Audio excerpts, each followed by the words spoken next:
Like to welcome Tish Times here to tell us all about the Profit Filled Network. This is how Tish goes about creating her own profit filled network. So tell us about some of these. Yeah. So when I first started my business, I was looking for, okay, I need to find these types of people who are doing this types of business. And I would go and I'd maybe find one or two. And I'm like, this isn't what I'm looking for. I feel like I'm wasting my time. So I said, okay, I'm going to bring the people into the room that I want to network with. And I put out, I don't know, let's say I put out 70 invitations for an event when I first started this business. I had standing room only. There was 40 people who paid to join me for that event. And I held that event back in Texas every month for 5 years.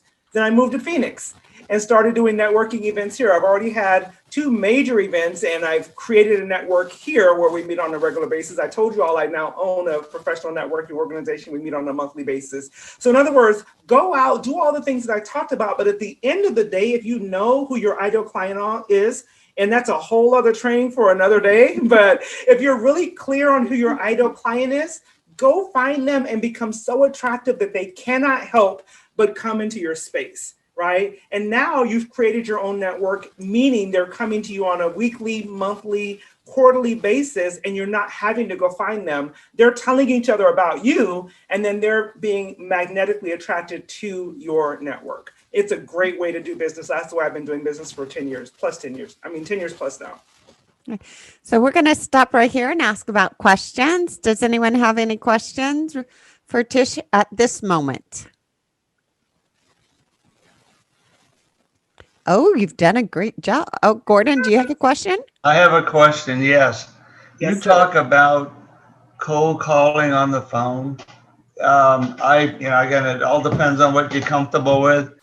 Is if you're reaching out to somebody via email, and you do it in a very nice, I guess if you will, professional manner, and explain why you'd like to have the meetup and so forth, does that work just as well? So I'm going to answer your question with a question, and then I'll follow up with an answer. Okay. All right, confuse me. Yeah. Well, think about it this way, Gordon. If you get a random email from someone that you don't quite know why, you don't know who they are necessarily, do you respond to it generally? I'm sorry. Try it Do again. you respond to if someone sends an email to you that you're not familiar with, do you generally respond to it? It depends on the content of the email. Yeah, right. So the likelihood If is if somebody is telling me about this is what I do and all this other jazz, no, I delete it.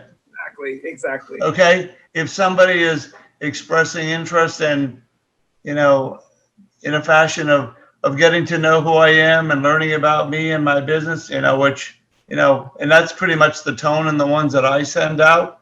Right. Yeah, I would respond and just get a feel for where they are and what they're doing.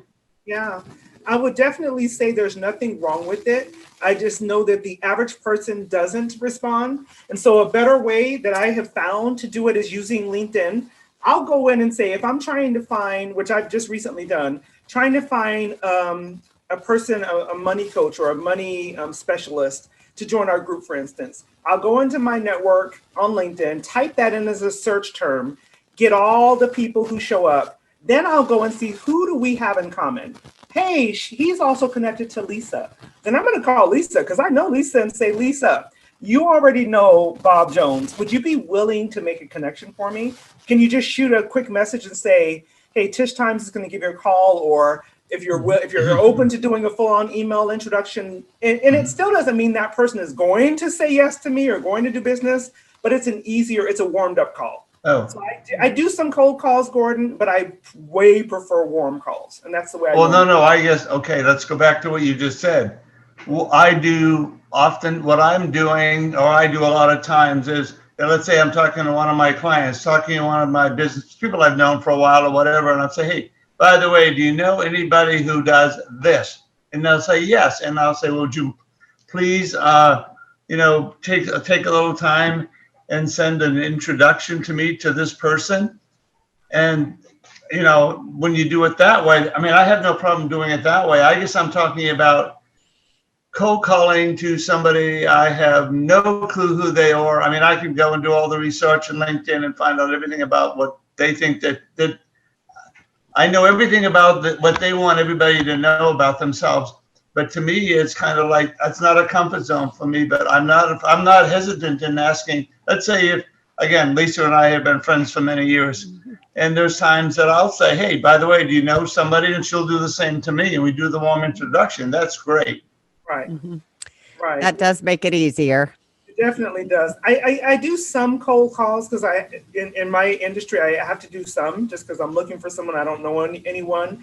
But all the ones I'm talking about today specifically are definitely people you've met at least once, or you have someone in your contact list who might be able to make that introduction. And a quick note, Gordon. I will say what makes it easier for me to get my warm introductions is to construct the email. So I might send Lisa an email and say, I've already constructed it, make any changes you like, but I don't want you to have to worry about creating this intro email. I'll send it to her and she'll copy and paste it, and it happens almost instantly every time. So that's a quick tip for you all. Instead of saying, hey, can you send me an introduction? Because you're going to be waiting. Most people are like, I'll get to it, and then you have to call them and remind them. But if I create the email for them, it's a lot easier. Those cold calls are tough, but that is when we get to that numbers game where we have to be very, very, very good at getting people to respond to us based on what we say. And with that, take that idea and also put it when you ask for a referral. Write it up for them and have them modify it. I have found that gets you better referrals quicker Always. than it would be later.